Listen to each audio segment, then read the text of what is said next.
Ich glaube, den Satz, den wir alle am meisten sagen, ist, wenn Corona vorbei ist, dann machen wir das und das. Es war teilweise schon ein bisschen schwierig, weil ich mich am Anfang schon ziemlich eingeschränkt habe und fast keine Leute gesehen habe. Ich bin sehr gerne auf Konzerte gewesen, würde mal auch halt gern mal wieder mit meine ganzen Kumpels ohne Beschränkungen halt so, keine Ahnung, zu 20. oder sowas in der Münchner Freiheit irgendwo in der Kneipe sitzen. Das würde ich halt auch gerne mal wieder machen. Zum ersten Mal konnte ich auf dem Laptop programmieren während der Klausur und nicht auf Papier. Ja, das hat eigentlich Corona mit unserer Wohnsituation gemacht. Bisschen stressig, muss ich sagen, aber Glück gehabt.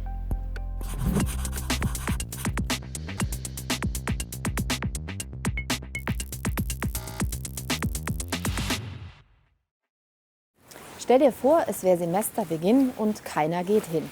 Blöder Reim, okay. Schlechter Witz? Nein, der Campus ist leer.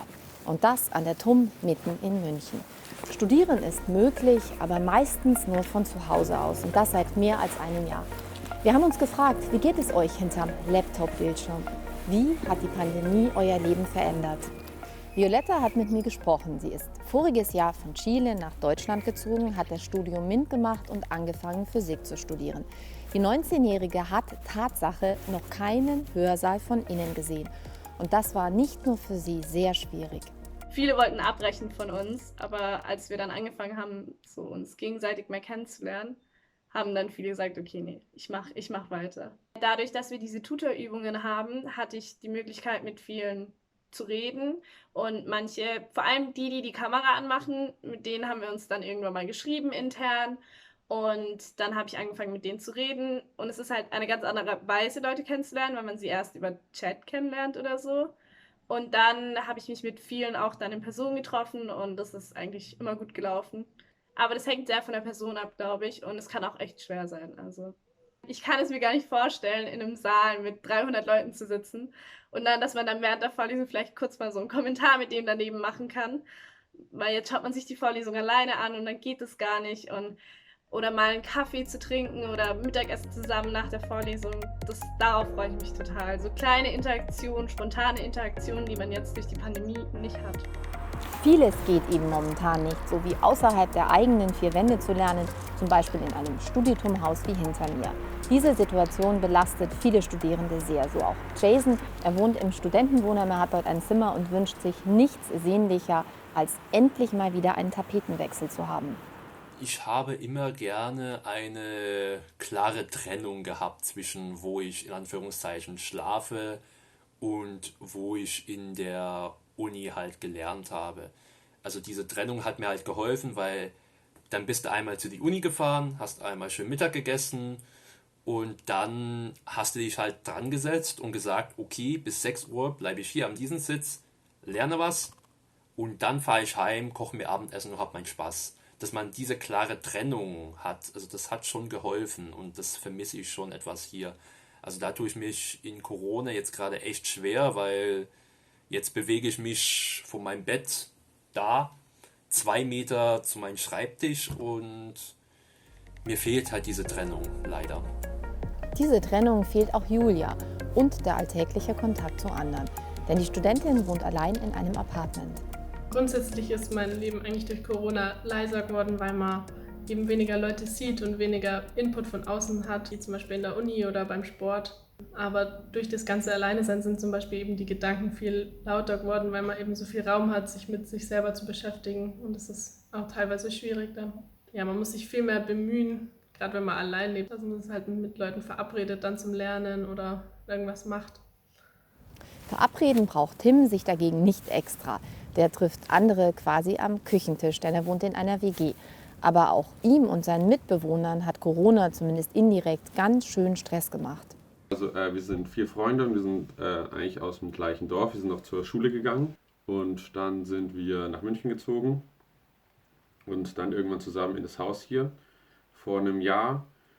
Und nach einem Dreivierteljahr hat uns die Vermieterin gekündigt wegen Eigenbedarf, weil ihr Mann den Job verloren hat wegen Corona. Und genau, dann haben wir 3 Monate Kündigungsfrist gehabt, also wir mussten nach 3 Monaten raus. Und weil wir 3 Monate länger drin bleiben wollten zum Häuser suchen und auch zu einer Wohnung suchen, hat sie uns dann angeklagt. Und vielleicht müssen wir noch vor Gericht, das wissen wir noch nicht. Und genau, und jetzt haben wir zum Glück ein anderes Haus gefunden. Jetzt können wir da drüben einziehen. Das ist 300 Meter weiter. Das ist also noch einmal gut ausgegangen für die Jungs. Hanja ist auch umgezogen, allerdings freiwillig, nämlich zurück zu ihren Eltern. Sie betrachtet die veränderte Situation im Studium zwiespältig. Es hatte Vor- und Nachteile, muss ich ehrlich sagen. Also ein Vorteil ist jetzt, dass ich länger zu Hause bleiben darf. Wir haben jetzt auch in Ägypten ein Fest, Ramadan-Zeit und danach das Bayram-Fest und so weiter. Und das kann ich jetzt alles mit meinen Eltern verbringen. Normalerweise wäre ich in Deutschland und könnte das nicht machen. Also das wäre jetzt ein Vorteil für mich. Und wir haben einen großen Schub durch Corona bekommen in der Digitalisierung der Lehre. Ich erinnere mich schon, 2 Monate vor Corona hatten wir die Diskussion, dass wir gerne Programmierklausuren auf dem Laptop haben, digital und nicht auf Papier. Es war schwierig, die Leute damals zu überzeugen, aber jetzt, nachdem man es ausprobiert hat, traut man sich mehr. Wir haben schon von dieses 1 Jahr, beziehungsweise jetzt 2 Jahre, ganz viel gelernt und wir sollen die Vorteile und diese Formate, die durch Corona entstanden sind, weiter behalten. Dazu musste die digitale Lehre quasi auf Überschall beschleunigen. Und die Mehrzahl der Lehrenden hat das vom Homeoffice aus geleistet. Naja, von zu Hause aus arbeiten klingt ja relativ entspannt. Ist es aber nicht unbedingt. Und vor allen Dingen dann nicht, wenn die Kids auch zu Hause sind, so wie bei Stefan Krusche. Er ist Dozent und junger Familienvater und hat das vergangene Jahr ganz klar als herausfordernd empfunden. Da hat sich natürlich viel zwischen Arbeit und Privatleben vermischt. Die Kinder sind jetzt häufiger zu Hause gewesen wegen Corona und mussten dann natürlich auch betreut werden. Viel der Arbeit ist auch in die Nacht geschoben worden, weil man natürlich trotzdem die Sachen gut machen möchte und die Lehre auch in einer guten Qualität den Studierenden anbieten möchte. Und das hat er übrigens so gut gemacht, dass ihm seine Studierenden für den renommierten Ars Legendi-Preis vorgeschlagen haben. Und den hat er auch vorigen Herbst bekommen. Wir bleiben beim Thema Leistung. Diese in Zeiten von Corona wie bisher zu erbringen, damit kämpfen viele Studierende. Darüber habe ich mit Kirsten Bannert gesprochen. Sie ist Lern- und Prüfungscoach. Was wir von ganz vielen hören, ist, dass es einfach zunehmend schwerfällt, sich zu motivieren für das Lernen.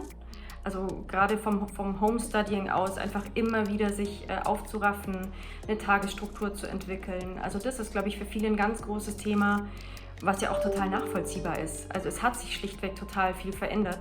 Was ich so ein bisschen schwierig immer bei diesen Tipps finde, bei vielen greifen die überhaupt nicht. Also bei vielen muss man wirklich auf einer ganz anderen Ebene ansetzen. Also klar kommen oft Studierende zu uns und sagen, wie kann ich mich besser motivieren, wie kann ich so leistungsfähig sein wie vorher. Und ich sage dann oft zu den Studierenden, wir setzen einen Schritt vorher an. Jetzt geht es erstmal darum, ein paar Basics sicherzustellen, ein paar Grundbedürfnisse, wie eben einmal am Tag rauszugehen oder sicherzustellen, dass ich überhaupt jeden Tag mal Kontakt zu jemandem habe. Und erst in dem nächsten Schritt geht es oft um Produktivität oder um To-Do-Listen oder um die Leistungsfähigkeit. Wenn ihr euch beraten lassen möchtet, die TUM hat wirklich viele und sehr gute Angebote, dann schaut einfach mal in die Beschreibung zu diesem Video, da haben wir euch nämlich die Übersichtsseite verlinkt. Ja, und gleich blenden wir euch noch 2 Videos ein. In dem einen erfahrt ihr alle Do's und Don'ts der digitalen Lehre und in dem anderen, wo ich hier sitze. So viel kann ich ja schon mal verraten, im Hochbeet, und ich sage nur, plant es sie. Dieses innovative und nachhaltige Projekt von Studierenden für Studierende lohnt sich wirklich. Und ja, dieser Platz hier auch eignet sich wunderbar, um eine kurze Pause zu machen und einen Kaffee zu trinken. Ja, und das mache ich jetzt.